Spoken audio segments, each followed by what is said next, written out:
मित्र हो, शांत आणि गाढ झोपेचा प्रसन्न अनुभव घेण्यासाठी अगदी लगेच डाउनलोड करा आमचे नींद ॲप.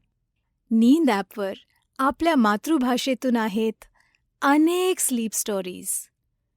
त्याबरोबर तणावमुक्त करणारं संगीत आणि मार्गदर्शक ध्यान सत्रेही. आणि हे सगळं जाहिरातीशिवाय नींद ॲपवर ऐकता येईल. डाउनलोड करण्यासाठी आमच्या नींद.ॲप या वेबसाईटला नक्की भेट द्या आणि आमच्या यूट्यूब चॅनलला नक्की सबस्क्राईब करा. नमस्कार, मी रोहित आणि आज आपण ऐकणार आहोत शौनक ऋषींची गोष्ट. ब्रह्मदेवाने प्रजानिर्मितीसाठी 10 ऋषी निर्माण केले. त्यात अंगिरा नावाचे ऋषी होते. या अंगिरा ऋषींच्या वंशात शून्होत्र ऋषी जन्माला आले. या शून्होत्र ऋषींचे पुत्र शौनहोत्र ऋषी हे होते. वडिलांप्रमाणेच ते अतिशय तेजस्वी, ज्ञानी, वेदांमध्ये निपुण होते. या शौनहोत्र ऋषींनी एक मोठा यज्ञ केला. त्याला श्रोत यज्ञ असं म्हणतात. या यज्ञात तूप, वनस्पतीचा रस, पिठाचा बनवलेला पशु इत्यादी पदार्थ अर्पण केले जातात. यालाच यज्ञातील आहुती म्हणतात. यज्ञात टाकलेल्या वस्तूंना आहुती म्हणतात. त्या त्या देवाच्या नावाने टाकलेल्या आहुती अग्नीच्या रूपाने देव स्वीकारतात अशी श्रद्धा आहे. शौनहोत्र ऋषीच्या यज्ञात एक विशेष घटना घडली. त्यांनी दिलेल्या आहुती घ्यायला स्वतः इंद्रदेव प्रकट झाले. या यज्ञामध्ये एक संकट देखील आले. यज्ञातील आहुतींमुळे देव पृष्ठ बलवान होतात, ताकदवान होतात. ते तसे होऊ नयेत म्हणून राक्षस यज्ञामध्ये अडचणी निर्माण करून यज्ञ बंद पाडत असतात. इथे देखील राक्षसांनी यज्ञ बंद पाडण्याकरिता शौनहोत्र ऋषींच्या आश्रमावर हल्ला केला.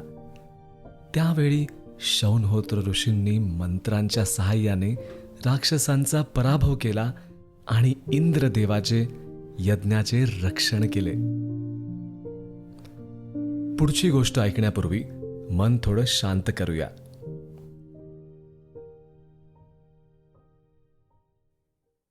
आता आपण आपल्या आसपासचे तीव्र दिवे बंद करून मंद दिवे सुरू ठेवा. अगदी शांतपणे आपल्या जागेवर शक्यतो आडवे झोपा आणि एकदम अलगद आपले डोळे बंद करा. आता हळूवारपणे आपल्या शरीराला आराम देण्याचा प्रयत्न करा. शरीर तणावमुक्त करण्याचा प्रयत्न करा. आपलं शरीर हवेवर तरंगतंय इतकं हलकं करण्याचा प्रयत्न करा. शरीरावर, मनावर कोणताही ताण येऊ देऊ नका. डोक्यात, मनात सुरू असलेले सर्व विचार, चिंता दूर करण्याचा प्रयत्न करा. त्यानंतर येणारी शांतता अनुभवण्याचा प्रयत्न करा. मनात येणाऱ्या सर्व सकारात्मक, नकारात्मक विचारांवर विचार करू नका. आलेल्या विचाराला का आलास विचारू नका. चाललेल्या विचाराला का चाललास विचारू नका. आता आपले हात कोणताही ताण येणार नाही अशा पद्धतीने मांडीजवळ ठेवा. आता आपल्या श्वासांवर लक्ष द्या. मुद्दाम दीर्घ किंवा संथ श्वास घेऊ नका. फक्त लक्ष द्या. आपण घेतलेला श्वास कसा नाकाद्वारे, घशाद्वारे आपल्या छातीपर्यंत जातो याकडे लक्ष देण्याचा प्रयत्न करा.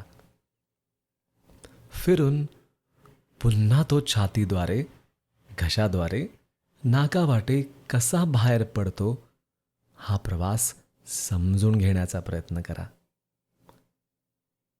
पुन्हा नेहमीच्या गतीने श्वास घ्या. श्वासाकडे लक्ष द्या. तुम्हाला आपलं चंचल मन शांत होत जातंय असा अनुभव येईल. मन शांत होत जातंय, अजून शांत.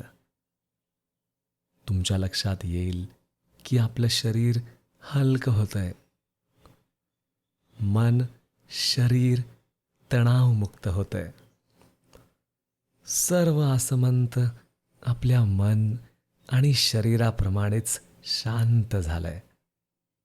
सर्व आसमंत प्रसन्न आणि शांत झालंय.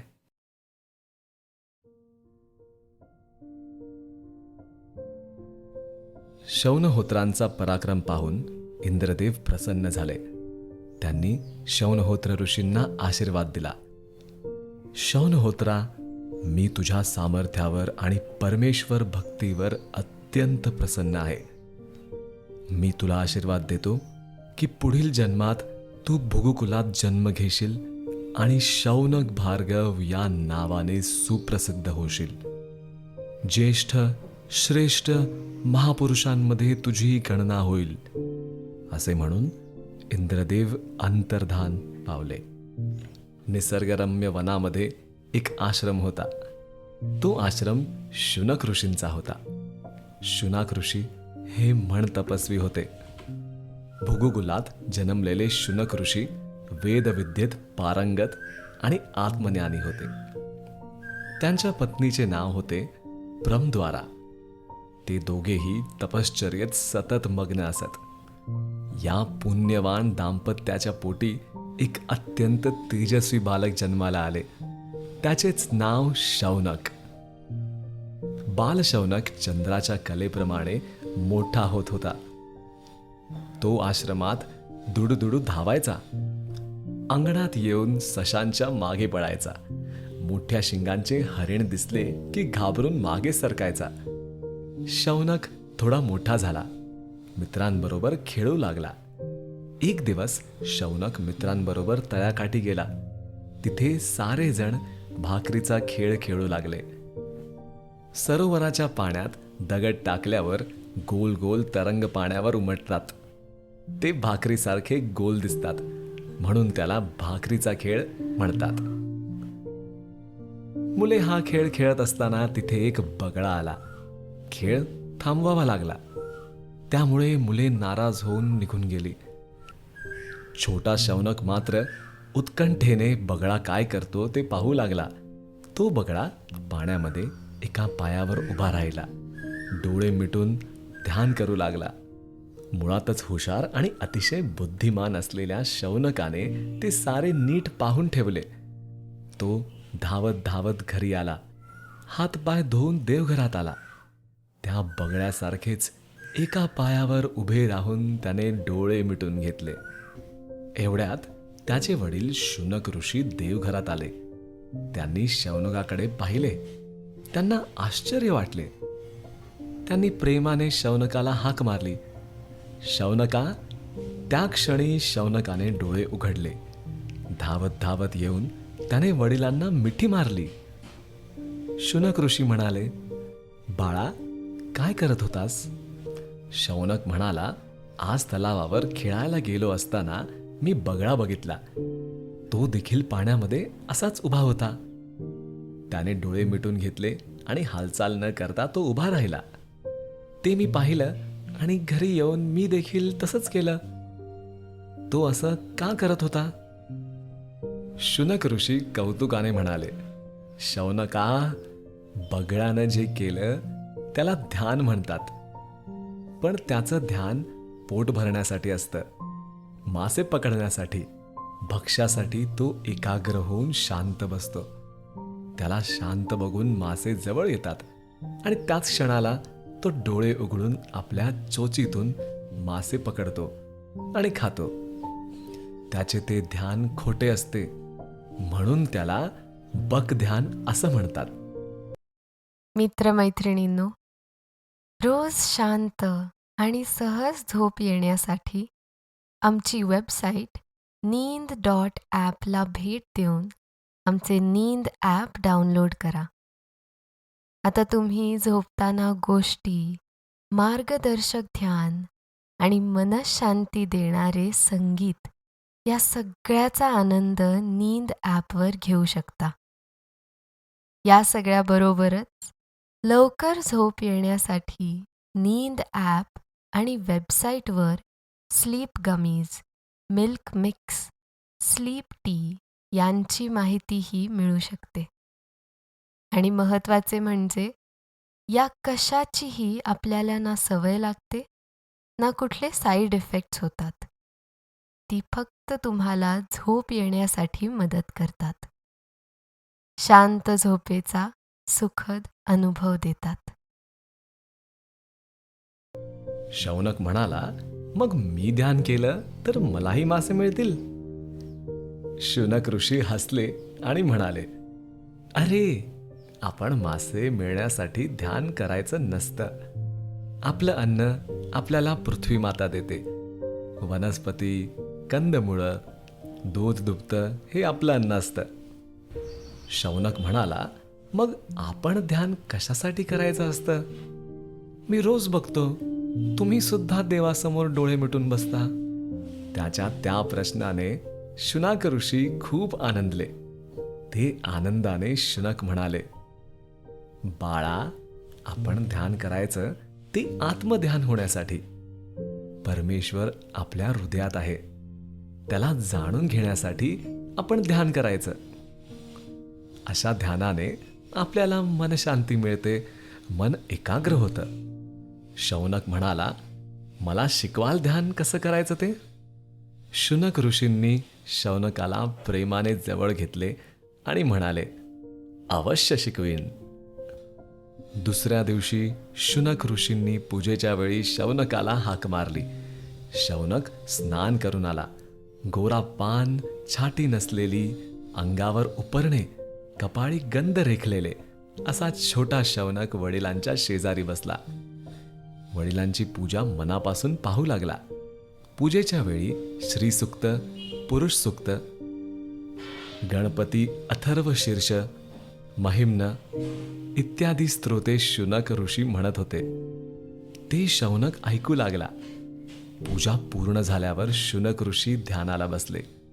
बसताना शौनकाला पद्मासन कसे घालायचे, ताठ कसे बसायचे, डोळे कसे मिटायचे आणि ध्यान कसे करायचे हे त्यांनी शिकवले. लहानगा शौनक डोळे मिटून बसला. हा असा रोजचा कर्म झाला. त्यामुळे श्रीसूक्त, पुरुष सूक्त, अथर्व शीर्ष अशी सारी स्तोत्रे त्याची पाठ होऊन गेली. एका जागी शांत बसायची त्याला सवय लागली. त्यामुळे त्याची एकाग्रता वाढू लागली. अवखळ असणारा शौनक शांत होऊ लागला. शौनक आता 8 वर्षांचा झाला. शौनकाला वेदांगांचे अध्ययन करण्यासाठी गुरुग्रही पाठवावे असे त्यांना वाटू लागले. चांगला दिवस पाहून शुनक ऋषी शौनकाला घेऊन गेले. शौनकाने देवघरात जाऊन देवांना नमस्कार केला. आई वडिलांना नमस्कार केला. आईने त्याच्या हातावर दही घातले आणि तिच्या डोळ्यात अश्रू तरळले. आत्ता 12 वर्ष आपला हा मुलगा गुरुग्रही जाणार, आपल्याला दिसणार नाही. त्याच्या अवखळपणाची आणि मस्ती करण्याची सवय झाली होती. त्याच्या असण्याने आश्रमात गडबड असायची. आता आश्रम अगदी रिकामा रिकामा वाटेल. आईच्या डोळ्यातले अश्रू पाहून शौनकाचेही डोळे पाणावले. आईने चटकन त्याला जवळ घेतले. म्हणाली, बाळा, गुरुग्रही नीट राहा. गुरूंची, गुरुमातेची सेवा मनापासून कर. ते सांगतील तो अभ्यास मनापासून एकाग्रतेने कर. कुठलीही गोष्ट गुरूंना परत सांगावी लागेल असं वागू नकोस.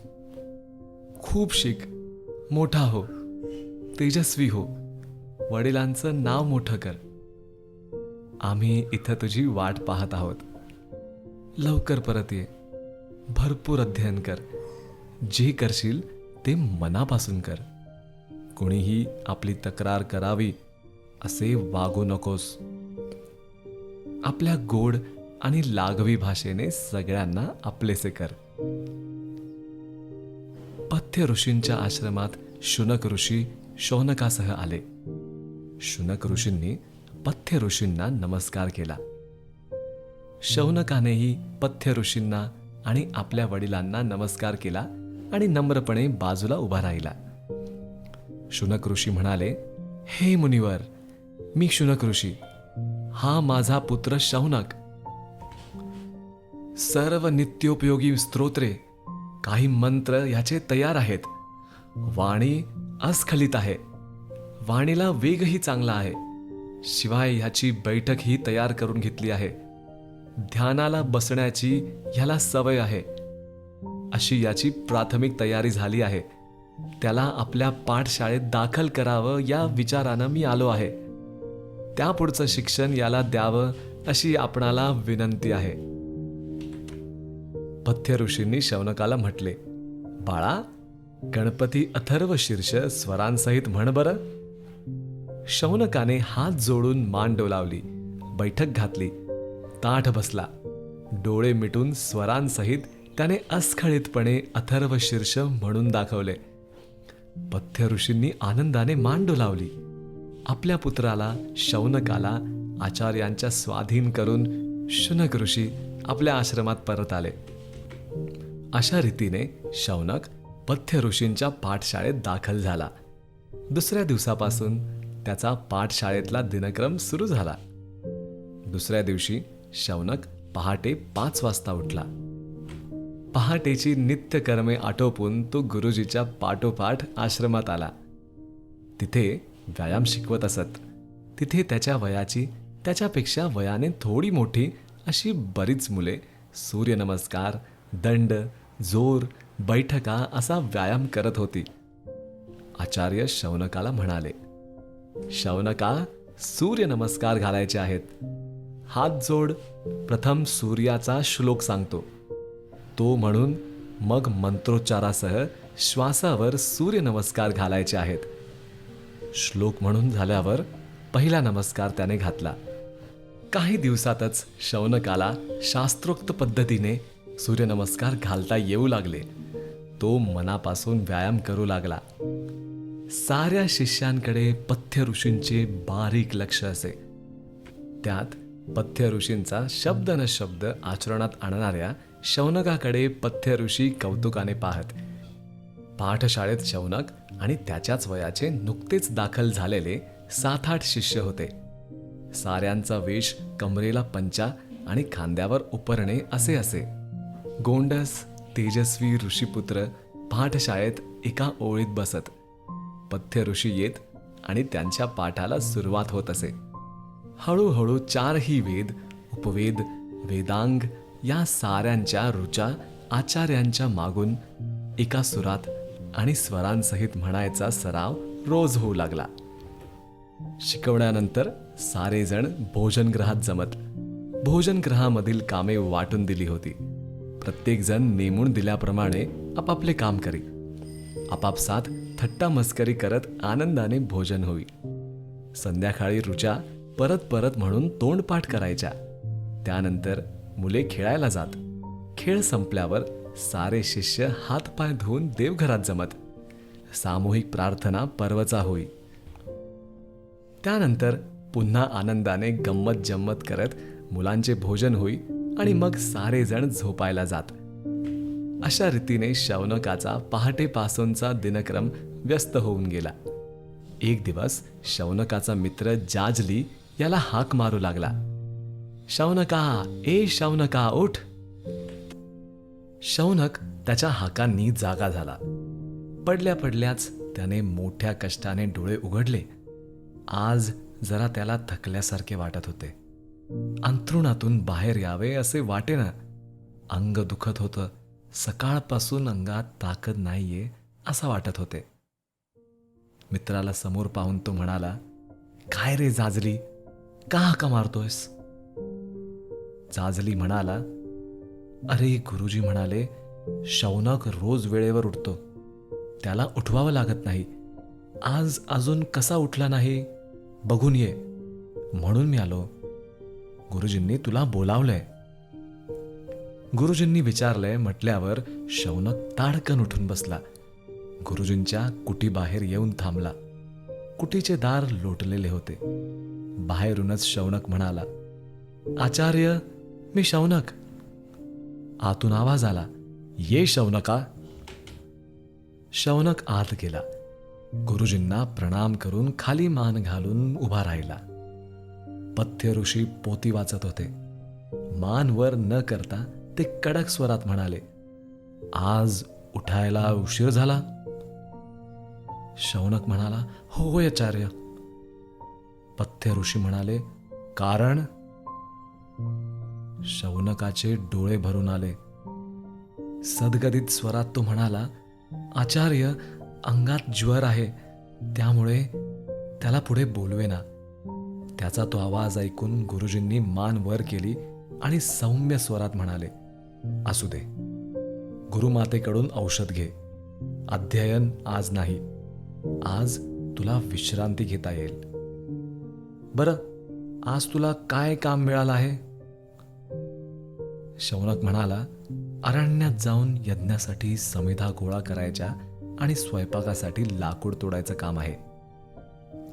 पथ्य ऋषी विचार करून म्हणाले, शौनका, तू आज अरण्यात जाऊ नकोस. मी दुसऱ्या कोणाला तरी पाठवतो. आज तू यज्ञासाठी लागणारी सगळी तयारी कर. एक जागी बसून करायचं काम आहे, त्यामुळे तुला दगदग होणार नाही. तुझी विश्रांतीही होईल. जरा आराम केलास की तुझा ज्वर कमी होईल. ठीक आहे, असं म्हणत तो गुरुमातेकडे गेला. गुरुमातेने त्याच्या कपाळावर हात ठेवला आणि त्याचा ज्वर बघितला. बस, असं म्हणत त्याला बसायला सांगून त्यांनी दुसऱ्या एका शिष्याला हाक मारली. तो दुसरा शिष्य आल्यावर गुरुमातेने अंगणातून औषधी वनस्पती आणायला सांगितल्या. त्याचा त्यांनी शौनकला काढा करून दिला.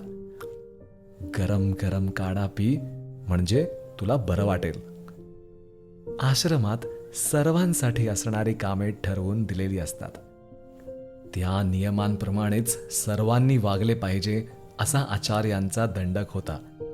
शौनकाची एकाग्रता, अभ्यास करण्याची तयारी, नम्रता, कामातली टापटीप, प्रामाणिकपणा, सरळपणा आणि गुरूंबद्दल असलेला आदर आणि प्रेम या गुणांमधून पथ्य ऋषी शौनकावर प्रसन्न होते.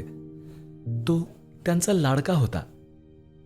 त्याच्या प्रामाणिकपणामुळे आणि सरळपणामुळे आज त्याच्या कामात बदल केला गेला. नियम शिथिल केला गेला. शौनकाच्या आश्रमातल्या दिनक्रमात कधीही बदल झाला नाही. इतर मुले कधीतरी कंटाळत, पण शौनकाचे काम अभ्यासाचा कंटाळ कधी केला नाही.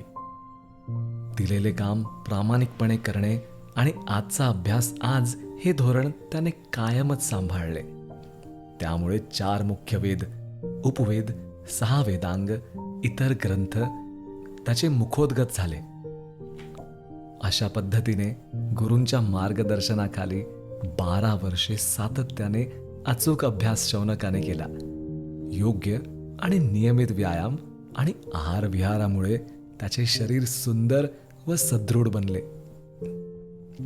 नियमित व्यवस्थित वेदाभ्यास आणि ध्यान, नामस्मरण इत्यादी साधना केल्यामुळे तो अत्यंत तेजस्वी दिसू लागला. अशा रीतीने अध्ययनाची 12 वर्षे पूर्ण झाली. शौनकाची घरी परतण्याची वेळ झाली.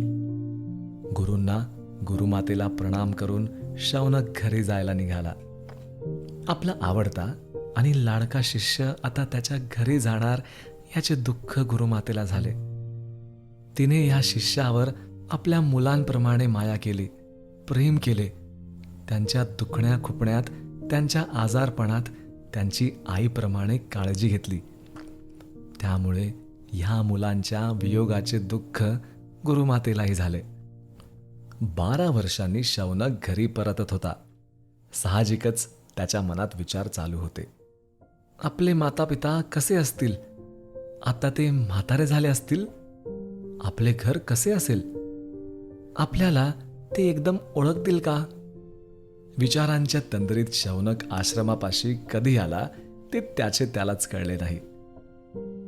पहाटेच्या वेळी आश्रमाच्या दारात शौनक येऊन उभा राहिला आणि आतले दृश्य पाहून तिथेच थबकला. आश्रमाच्या अंगणात त्याची माता प्रमद्वरा तुळशी वृंदावनाजवळ उभी होती. तिने तुळशीला पाणी घातले, दिवा लावला, हळद कुंकू फूल वाहून तुळशीची पूजा केली आणि तुळशीला प्रदक्षिणा घालायला सुरुवात केली. फार वर्षानंतर शौनक आपल्या मातेला पाहत होता. त्याचे आईविषयीचे प्रेम दाटून आले आणि त्याने सद्गतीत स्वरात मातेला हाक मारली, माते. ती प्रेमपूर्ण हाक ऐकून प्रमद्वरा तिथल्या तिथे थबकली. तिने आश्रमाच्या दाराकडे पाहिले आणि ती पाहतच राहिली.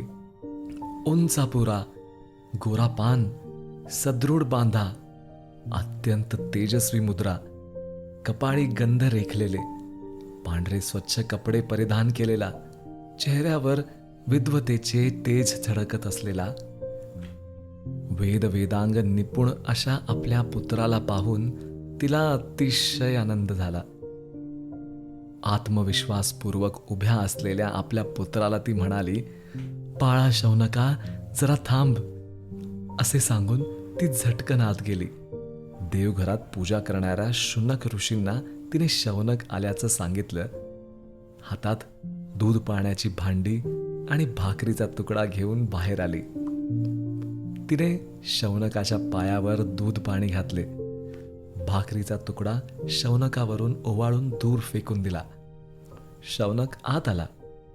एवढ्यात शुनक ऋषी पूजा पूर्ण करून बाहेर आले. शौनकाने आपल्या आई वडिलांना नमस्कार केला. सारे आश्रमात आले. शौनक प्रवासाने दमलेला होता, तरी देखील त्याने स्नान संध्या केली, ध्यान केले आणि मग माता पित्यांना त्याने 12 वर्ष काय काय केले ते सांगितले. आपला आश्रमातला दिनक्रम कसा असायचा, गुरुमाता कशी काळजी घ्यायची, हे सगळं सांगत असताना रात्र झाली. लहानपणी अवखळ असणारा आपला मुलगा आता अगदी मोठ्या माणसासारखा बोलतोय हे बघून त्याचे आई वडील समाधानी झाले. दिवस असे आनंदात चाललेले होते. शौनक विवाहयोग्य झाला. माता पित्यांनी त्याचा विवाह योग्य वधूशी करून दिला. सर्व गुण संपन्न शौनकाला पत्नी देखील सद्गुणी मिळाली. ती त्यांच्या विद्याभ्यासाच्या साधनेच्या आड कधीही आली नाही. उलट तिने अध्ययनासाठी, साधनेसाठी आपल्या पतीला सदैव प्रोत्साहनच दिले. त्यामुळे गृहस्थाश्रमी झाल्यानंतरही शौनकांचा विद्याभ्यास आणि साधना ही तशीच चालू राहिली. आता तो शौनक न राहता शौनक ऋषी झाले होते.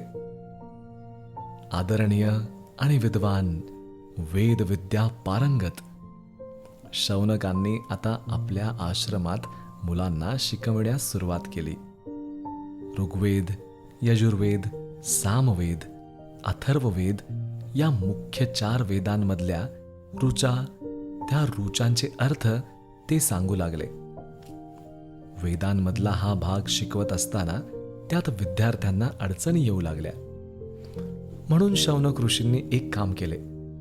ऋग्वेदात अनेक विषय आहेत. प्रथम त्या विषयांची सूची त्यांनी तयार करायचे ठरविले. या विषयांच्या अनुक्रमणिका तयार करण्याचा संकल्प त्यांनी केला. तसेच ऋग्वेदाच्या व्याकरणाचे आणि मंत्र उच्चारांचे विशिष्ट नियम आहेत. ते नियम सांगणारे ग्रंथ लिहावेत असे त्यांना वाटू लागले. हे काम फार कष्टाचे आणि खूप वेळ लागणारे होते.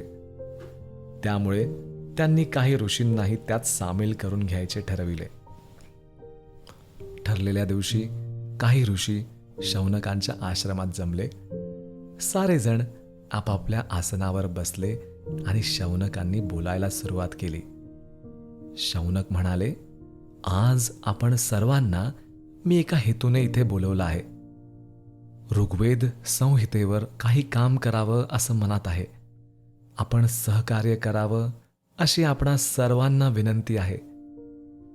एक ऋषी म्हणाले, भूदेव, कामाचं स्वरूप स्पष्ट केलं तर आम्हाला किती वेळ देता येईल हे सांगता येईल.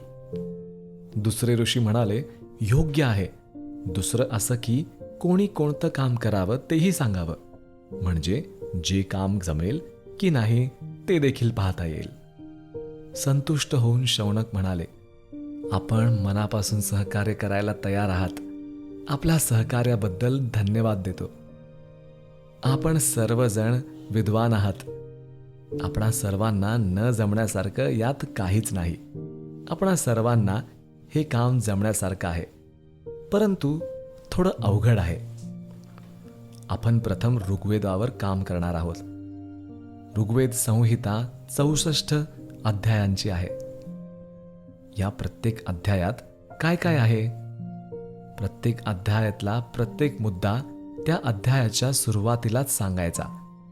थोडक्यात ऋग्वेदामध्ये असलेल्या सर्व विषयांची माहिती त्या अध्यायाच्या सुरुवातीला द्यायची. म्हणजे संहितेतला एखादा विषय, एखादी ऋचा पाहिजे असेल तर संपूर्ण संहिता शोधावी लागणार नाही. ती ऋचा, तो विषय पटकन सापडेल. एक ऋषी म्हणाले, अतिउत्तम कल्पना. एक सुचवावंसं वाटतं. प्रत्येक ऋचेला म्हणजेच मंत्राला ऋषी, छंद आणि देवता असतात. त्यांची देखील माहिती देता येईल? शौनक म्हणाले, हो हो, नक्कीच. आपली सूचना स्वागतार्ह आहे. याशिवाय एखाद्या सूक्तात एखादे सूत्र विशेष असेल तर त्याचं वैशिष्ट्यही सांगू. आणखी एक ऋषी म्हणाले, एक महत्वाचा मुद्दा मला सांगावासा वाटतो. वेदांच्या ऋचांचे उच्चार हा अलीकडे गंभीर प्रश्न बनला आहे. ऋचांचे उच्चार कसे करावेत याबद्दल विविध मत ऐकायला मिळतात. त्यामुळे ऋचांचे उच्चार कसे असायला हवेत आणि त्यासाठी वेदांमधल्या व्याकरणाचं स्पष्टीकरण याही गोष्टींवर काम करण्याची गरज आहे असं वाटतं.